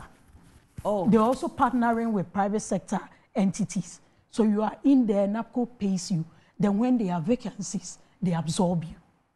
The data is there. It was getting to the last end of it. I think the second group that was there. So cumulatively, it started with 100,000 people, but cumulatively, so about how it was more than 100 within the job sector. Was it 50-something thousand? So I need to get to it. Don't let me give out a figure that is not accurate. But some level of young people in this country were absorbed into the job market, both private and public sector. Look, when you talk to those in the education sector, over the years, we've been talking about how to bridge the gap between the sciences and the humanities. We've also had conversations on how people graduate from school and don't have the right skills to be on the job. So when you have a model, you have a training that has to build these capacities and also feed the job market, I don't think it's anything that anybody who is interested in the forward march of this country should talk against. It may come with its own challenges, no doubt about it, and that needs to be sorted out. But it doesn't take away some of the successes that policy chalked. We can talk about infrastructure. Every government since colonial times comes and builds infrastructure, and I can't stop saying this. But what makes the system work is policies that are life-changing. You talk about YouStart, and the president mentioned what Ghana Enterprise Agency, then NBSSI, was doing with it. GEA, and to read from the statement, the GEA is also implementing the YouStart program, a youth empowerment program, which recently disbursed 100 million Ghana cedis to some 3,000 youth beneficiaries to upscale their businesses. These are things you can verify. Let's go further, even as far as those living with disabilities. In June last year, a significant boost was given to micro and small medium enterprises owned by persons with disabilities when government launched the 12 million cedi PWD Enterprise Support Program. This grant support program under the Ghana Transformative Project is being funded by the World Bank. The Youth Employment Agency has initiated a groundbreaking employment drive targeting 280 persons with disabilities who worked in the toll booths. I'm reading the SONA, State of the Nation. It's a public document. You can check. You get it. So when it comes to Ghana, I'm asking if it's been made into books. Come again. Like that. I mean, we've made it into books for our purposes. They give copies to Parliament, I think. You can check. But it's a document that has to be, this is a living document. Things that I said will be captured in I'm not saying it's not a living document. I'm just saying that we've printed it into books like that. How? Why? For what budget? Every document, including the budget, are printed so that for easy reference. SONA, I haven't seen SONA printed like that before. It's done always. I don't think. SONA? Yes. New level was wasteful. Yes. SONA? You need to, yes. Annie. SONA is not done like that. Please don't, let's stop. No, it's no, I won't know. Whether it's been printed or it hasn't been printed, you can get access to the document and check. I have the document on my phone. So I don't need to print it. Exactly. I need to do easy reference. But you didn't print it yourself. This is printed by government. So government printed the SONA. Who read it? It shouldn't be printed into books like that. It shouldn't be printed. I didn't say it shouldn't be printed. Yes. Everybody can print it if you have a copy. Yes. Once we are in digitalization, you don't have to waste money printing a book like that. Oh, you think so? No. But we are still asking. So individually, when tablets I have printed documents here. These are privately. It's not government finance. If I want to print them, I'll print. Oh, so we shouldn't print documents because of digitalization. That's not what I'm saying. But yet, Ministry of Education has plans to give tablets, but we are still insisting on textbooks. So we've been able to print these books, and we can't print textbooks for students. We can't print textbooks for students. Go and check with Ministry of Education. According to the Minister of Education, the textbooks are in. They will start distributing next year. I heard this. In addition to the memory, the data knowledge bank that has been built, in addition to the tablets that will be given to the children with all the books and all those things, the textbooks will go. It's delayed. That is a fact. But the textbooks will start being circulated in next So year. how was it so easy for us to print these books and we couldn't print the textbook for students? You can't print textbook. This is not a textbook. A textbook goes beyond just a document. So it's taking... This is a document. So it's taking how many years for them to print? Okay, the textbook is a curriculum issue. It's an aspect issue and all that. It's not like the president putting his cabinet together and they're giving data and all that. You are sitting down here trying to get delivery tracker and what is happening. She sat here and mentioned Bolgatanga Regional Hospital. That's Upper East Regional Hospital. I don't think she knows the state of that hospital. Today too. She said, let me look at. I was on that project. That project is still ongoing. No, she said you speak to the Larbanga Secondary School. Tell her. She went there. When she goes to Larbanga, she didn't find the school. When she won't find it because she didn't go and ask people who live there. She went to take a picture of the mosque. No, I asked. The Islamic Senior High School is on the road to Mole National Park. Okay. So if you go and stand in front of the mosque, on your way to Sola, you won't find you're asking people about the school and not ask indigenous who have seen of Larbanga real time. And you decide to go and stand in the mosque and take a picture and come and ask me. Go to West Gonja Municipal Ghana Education Service and ask them if that school hasn't been handed over to them. But and I can show you pictures. I can show you pictures. Okay. It is on the way to Mole National Park. Okay. You get it? Okay. Larbanga is not just the road. It's not between the mosque and the Mystic Stone. Okay. Larbanga goes beyond. And when she was going, the road that they've been trumpeting, we did the Sola Fufusu road. Between Nabori and Larbanga, you saw the state of the road. After Larbanga to Sola, you saw the state of the road. Send us the pictures. Please, when you go to... send us the pictures. Honey. Because I can show you the text. I don't come and sit here and do propaganda that she has. Yes, me, my party, we've never had a propaganda secretary before. And our propaganda, because we don't have that, your general secretary used to be a propaganda secretary. Honey, she spoke about Bank Hospital. Yeah. And anytime we sit here, I tell you that, you see, when it comes to infrastructure, because of the time span of it, look, putting together a district hospital is an average of 14 to 18 months. A regional hospital is about 24 to 36 months. All those things, you get it. So sometimes infrastructure can span over a period, depending when it comes to even health facilities, because of the levels. Sometimes you can have a facility that started as a CHIPS. And as the community grows, they can be upgraded into a health center or a district hospital by adding on facilities. So when it comes to health, when it comes to education, the social infrastructure, we need to be careful what politics we make out of it. Let me read this out to you. And she mentioned that she keeps talking about and the bank hospital and the bank hospital. Hospitals are not just infrastructure. Hospitals go beyond just the physical infrastructure. So make your point. And listen to this. This is a keynote address, commissioning of Bank Hospital Limited. This is an address at the formal opening of the Bank Hospital by Dr. Ernest Addison, Bank of Ghana, at the forecourt. I'll leave those details.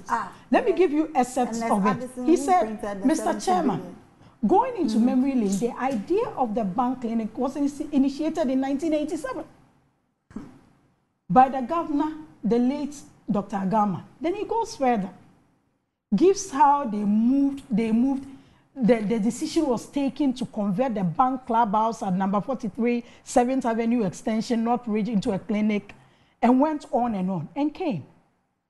It was 2012 that the decision was taken. But that doesn't mean that idea of building. You start again. The bank's core mandate is not health. What do you get it? So they said what? When they took the idea, they started recruiting staff. You get it? You mean in the 75? From 1987. Sorry, 1987. They started recruiting for what? Yes, came to the clinic, opened its doors to bank staff on 6 June 1988 with a small team consisting of a doctor, 1 nurse, 2 staff, and all that. He went into all that. You see, when it comes to health, education, and what's all your that, point on the Ghana my point is bank hospital? My point is, when you make it seem as if the bank hospital, when did it even become operational? It was after 2017. Who was in power? It was His Excellency Nana Dankwa Akufo-Addo. That's why I keep saying, when it comes to governance, and Beatrice needs to understand governance. So that means that governance is not propaganda. Okay, so that means so a hospital. Hold on. So that means free SHS is not originated from Nanado. How do you say free SHS is not originated? Because from it's in the Nanado? constitution.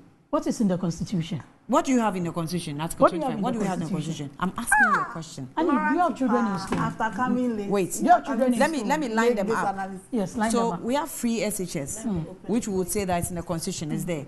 Is that Constitution? Yeah. Yes. We have Free compulsory digitalization. Free compulsory basic education. Hold on. Free SHS is not in our Constitution. Digitalization, right? Yes. There is nothing to say. That's also And not some. free Hold SHS on. is not Let in me our finish. Let me Let's finish. get that I'm just fact trying clear. to give you a list. Free SHS is not in our Constitution. Or it's in there. So digitalization also didn't start with Dr. Bawumia. Come again. Digitalization. All the name and attributes that we're trying to give to Dr. Bawumia didn't start with him, right? Because we already had the foundation. In fact, the NDC has been saying how they laid their fiber cables before this government took over. Just as they wanted to do interoperability at 1 point something billion, and we came and did it at 4 point something billion. We also have you get it. So that's the website, the Ghana. That website, that the eservices.gov.gh. It was changed. That also, you would say that you are not the one that actually brought that domain. Maybe if you were listening to me, I said when it comes to infrastructure. I was listening to you. No. These are all infrastructure. Annie, let me make my point. I was listening to you. See, when I said it, and you say, why are we doing comparison? I was sitting here when she was making unfounded statements about people making money and not understanding people, making statements that she can't substantiate anywhere. As a lawyer, you kept quiet and we were listening to it. You were probably even adding salt and pepper. That is fine, But let me tell you, you said free SHS is in our Constitution. So in effect, free SHS is not in our Constitution. It's free compulsory basic education. Because she interjected, let me deal with it. I'll come to the BOG point. Free compulsory basic education. What is defined as basic education in this country? I asked you, do you have children in school?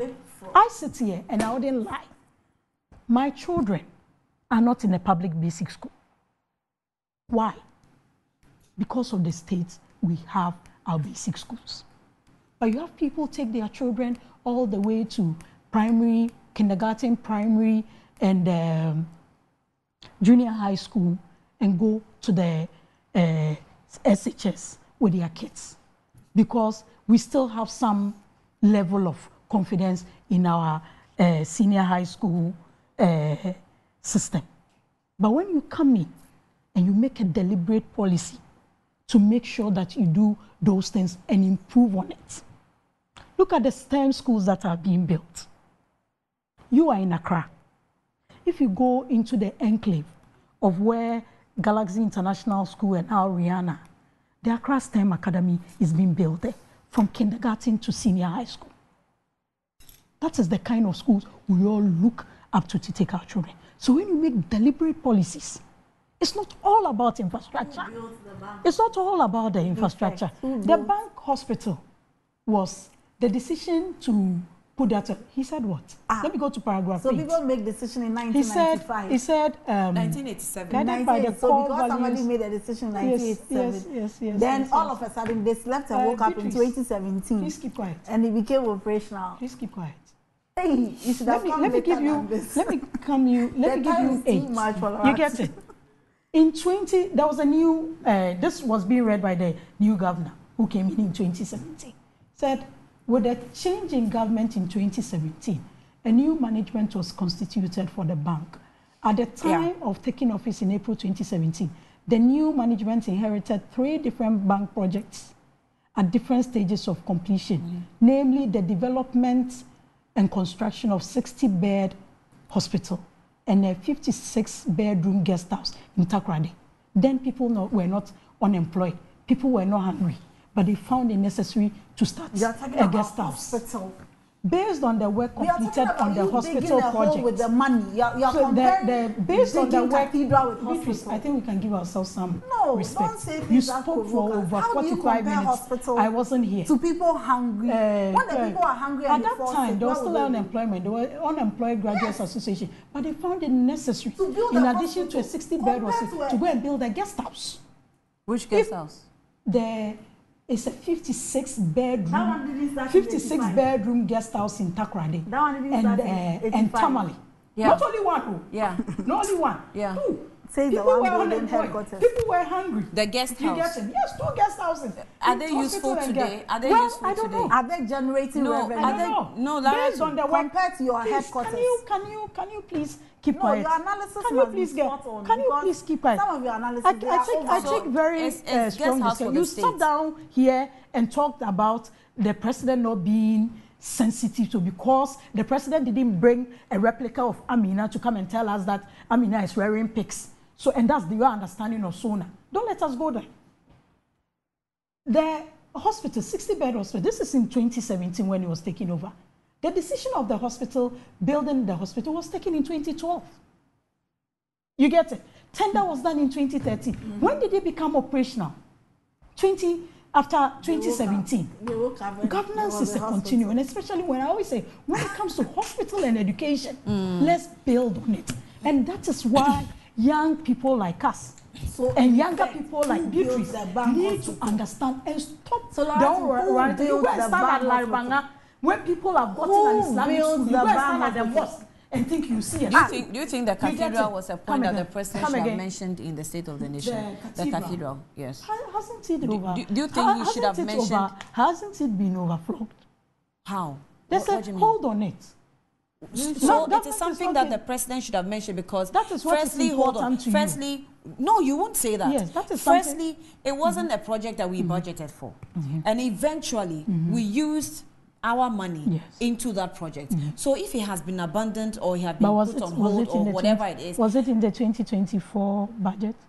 exactly my Was point. the cathedral in the budget? Exactly my point. No, I'm I'm saying asking, that was it if in the it was budget? not in the budget Yes. and you still used our money Yes. to do it, it means So that when we are you talking, should give us updates so on when that. we are talking about things happening in the country now, in the perspective of government, is the cathedral one of the things happening now? So why did we use money if it was not No, in the no, what perspective I'm of asking government? is, Why did we use money In into the that project? 2023 budget, the money that was even allocated for it ended up in communication and roads. Some allocation that was made for it, right? So whatever the state, the president is talking about, is things that are happening. Is the cathedral one of the things happening now, currently active in this country? Should the government put its hand in the public purse and allocate Decide not to funds talk about to any project it wishes or it permits itself, and it's quote unquote wastes money like that because it is not in the central collection of things that maybe the economy is focused on, it can decide not to talk about it and just go scot-free and we just let it go. Is that what you're saying? I think you are missing the No, context. that is the point you're making. That is not the point I'm What's making. the That point is you're what making? you are, that is your understanding of the point I'm making. The president went in this kind. This State of the Nation is not like a president waits at the end of his 4-year tenure and comes to talk to us about issues happening and what he's doing as the father of the nation. It's done yearly, or should I say annually, right? It was done in 2017, it was done in 2018, 2019, 2020, 2021, 2022, 2023, right? It's been done in 2024. There are issues that are pertinent and active there.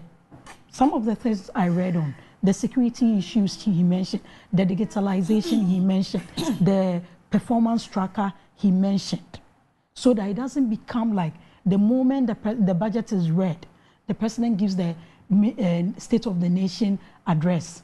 A citizen cannot sit in the comfort of their room and verify what their taxes have been used for. With a performance tracker, I can sit in the comfort of my room and check. The Ministry of Education said they added infrastructure to the community day school in Mpaha, where I come from, to make it operational. Is it true? When was it done? So I can get it on the. I can get it on the performance. I can get it on the performance tracker. So that I don't need to when wait. Do we go to I don't need delivery to and wait. when do we go to I don't need to performance? wait. I don't need to wait for the minister of. What's the difference between like, delivery and Annie, tracker? you see, I mean performance. We started when the performance tracker came out. It was performance tracker 1.0, right? And if we all understand how technology works, you improve on systems you build. There's a popular app we all use. It used to be what? Twitter. Now it's what? It's X. You improve on system. The performer tracker, the minute details that the performance tracker is giving now, and the details that is giving now, the 101 wasn't given. It's just a change of name. Is it launched? Come again. Is it hasn't been launched. It hasn't been launched. It's still in the pilot stage. Okay. But what I'm saying is, the president mentioning the and you see, Dr. Bawumia, that our compatriots get palpitations when they hear his name. The man that those in the ICT sector have named or christened Bawizi. When they hear about him, they get palpitations. And that is not my problem. Bawizi. Yes, that is how youthful our flag bearer is. And that is how we understand digitalization. So that people don't need to wait. People don't need to wait for a state of the nation or the budget to know what their money are being used for. And the day the performance tracker is launched, an upgrade of the tracker. So now from a performance tracker will be changing the name, changing the. I don't have a problem. I don't have a problem. She doesn't understand. These people don't understand. They want to go in the past. We are dealing with the future with a visionary flag bearer that they can boast of. We will not go. We will not have our president come and put Amina in parliament and say Amina is wearing pigs. We don't do that. Go to the performance tracker and you see every minute detail. So when do I go to the delivery to the community? The delivery doesn't have the minutest details. You come and sit down here and the performance tracker will give you. So it goes to the basic. Where do I go? Everything is on the performance tracker. So the performance tracker, if I don't find it satisfactory, who do I go to ask questions? That's a point for feedback. How? Who? On feedback on the system. Just as we give feedback on the apps we use. That's a point for feedback. Okay, but after the show, you help me on the delivery tracker because I'm struggling a bit. No, why do you want to stay in the past? One last question before why do you want to stay in the past when we are going into the So we are discarding the delivery tracker. It was 1.0. The performance tracker. And you let me ask you the question to ask for the delivery. So when we want to know let's just get. She doesn't understand. Where do we Forget about her. Okay. So just so you know, colonial era. Just so you know, let's go for we'll go for a wheezy break. But before the wheezy break, these are the projects. The people in the IT because of his contribution. Okay, so these are the projects that we actually lost. Hold on. These are the projects we lost to the National Cathedral. Okay, bungalows for judges. Judicial Training Institute, Passport Head Office, Scholarship Secretariat, bungalows for Shraj, Waterstone Realty Luxury Apartments Complex, headquarters of Comsys IT firm, and then Malian ambassador's residence. You know, that became very topical when we're discussing how the Malian the ambassador, you know, when you destroy a country's ambassadorial residence, it means something else, which I don't want to be dramatic. Here with the territorial integrity of the country, of the sending states. It's okay. This one. So we'll go for a breather. Performance tracker.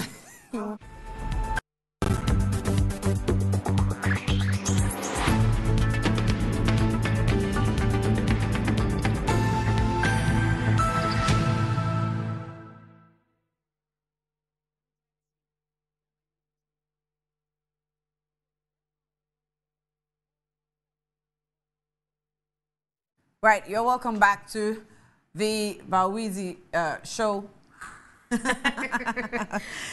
Good morning. Good morning. You're welcome. Thank you very much. And Annie, you know, I'd already gotten some comments before coming here, but because of certain comments made by Lara too, I want to read some of the comments on here. This one said, who do best Lara to? How? No, I don't want to read this one. Okay. Annie and Beatrice, why are you guys doing this to line Lara too? That is why you always carry police along, because you know what you have done to Ghana. Performance Tracker will show us the National Cathedral. Are you really enjoying Larati talking? Hey, then you dear. Hey, Bawumia have guy names. Wheezy Tracker. The cathedral issue is heartbreaking. From the economic whiskey to digitalization by Wheezy. Imagine this government is just a sorry. He's no longer an economist. Hey, Wheezy, we muking con.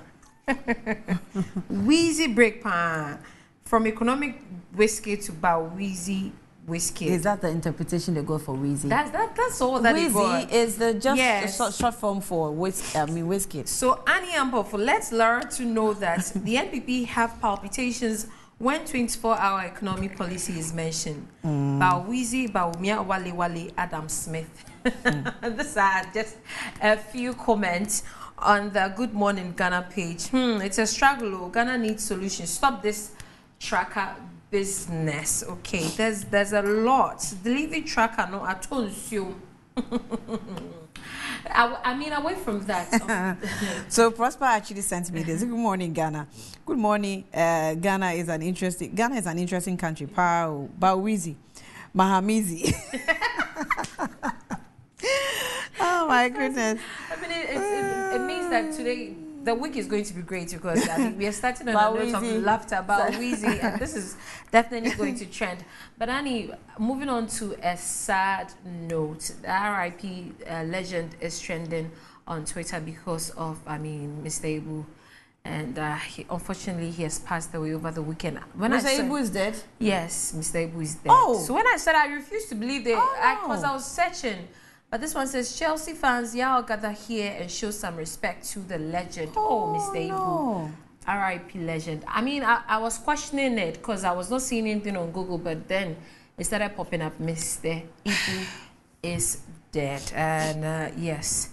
Some comments, thought he was recovering. I know. You know, when his son, escaped with the monies that were gathered for him and all that. Yeah, his son ran away with the money that, the GoFundMe money and all that. So, yeah.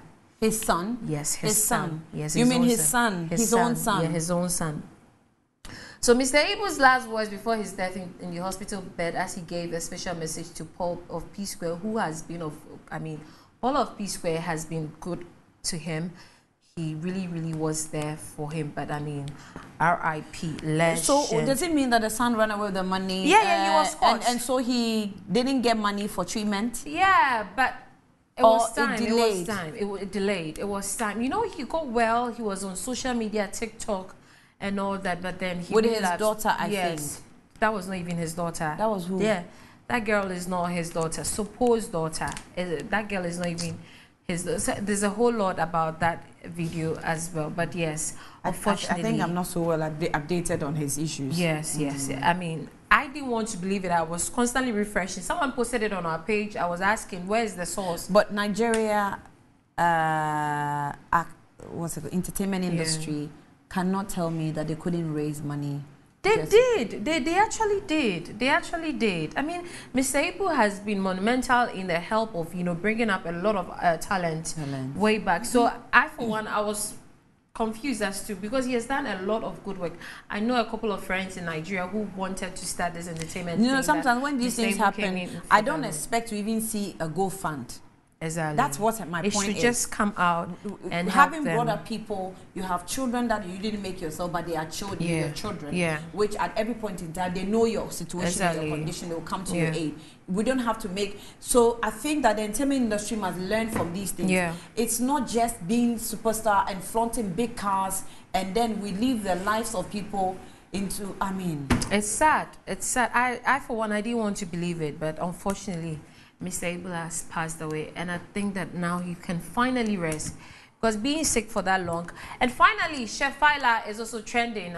Yeah, she got disqualified according to Guinness World Records. There were so much breaks, and so this is the mistake they all make. If Chef Fila and now Chef Smith is doing the same, they are so focused on the fame and not the record breaking. How can you stop cooking for over 1 minute?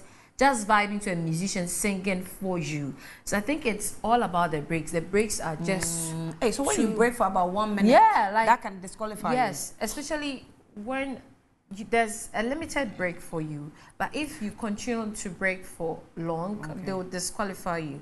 So yes, Chef Phyla, they are saying they are proud of her, Chef Phyla. Better luck next time. At least she's not talking too much. Oh, finally! And she didn't receive the results and kept it. Yeah, yeah. I mean, Hilda Basi, Nigerians have gotten something to throw us. Like they're going to troll us. Yes, they're going to troll us again. But yes, anyway, unfortunately, she is. I just want to. Bawumia had bad luck. Bawumia bad luck, man. He caused a fuss and towards disqualification. Oh. And Bawizi was also such a person can't be trusted to leave Ghana. I mean, just look at the name of the account. Mahama 2024, Citizen Techiman. I mean, so it's so obvious that you put out something like this. But stop blaming this is where I bring an end to the trend. Thank you. Congratulations to all We Are ICGC team. Yeah. Dr. Mensa Otabil has held the fort for 40 years. Yes. 40 years on the wilderness is not easy. So congratulations to all of you, the babies, the children, the old age, the middle age, whatever. Congratulations. Yesterday we did a Thanksgiving service. Wow. It was nice and it was fun. To be among the family. 40 years. That's a lot. Someone's lifetime. Yeah. Right. So yeah, that's what we draw the curtain also here on Good Morning Ghana. We welcome you into another fresh week. It's Ghana month. Yeah. Just make sure that everything you do, love Ghana and keep the flame of the Ghana patriotism on. Yes. Keep the flame of the patriotism on. Some of you have lost it, but it will be fine. It is well. Thank you. Thank you very much. Good morning.